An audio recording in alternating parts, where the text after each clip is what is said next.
Hi, everybody. My name is Mikayla.Williams. I'm from Philadelphia, Pennsylvania. I am 23 years old and I graduated from Temple University in 2019 with my bachelor's in criminal justice and psychology. Um, my current work role as a case manager for a DHS contract company, um, I encounter people who have mental health diagnosis a lot. As a matter of fact, maintaining and keeping up with your mental health and your mental health services is usually a requirement in order for reunification of parents and children that have been removed from their parents.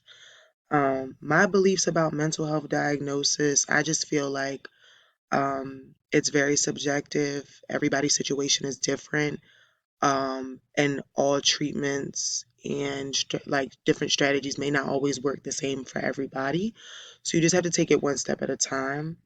I also think that uh, when it comes to diagnosing people with mental health issues, um, it is something that should be looked at from multiple angles.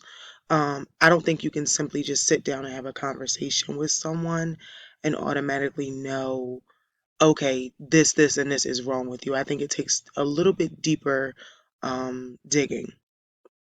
Um, in what ways do I participate to make DSM-5 diagnosis? Um, a lot of my clients, therapists, and psychologists and psychiatrists, when they're coming up with their diagnosis for my clients, they do reach out to me and ask me different questions. So I help them to gather information about the behaviors of my clients before they diagnose them. Yeah, that's all I have, and I look forward to learning and growing with you all this semester.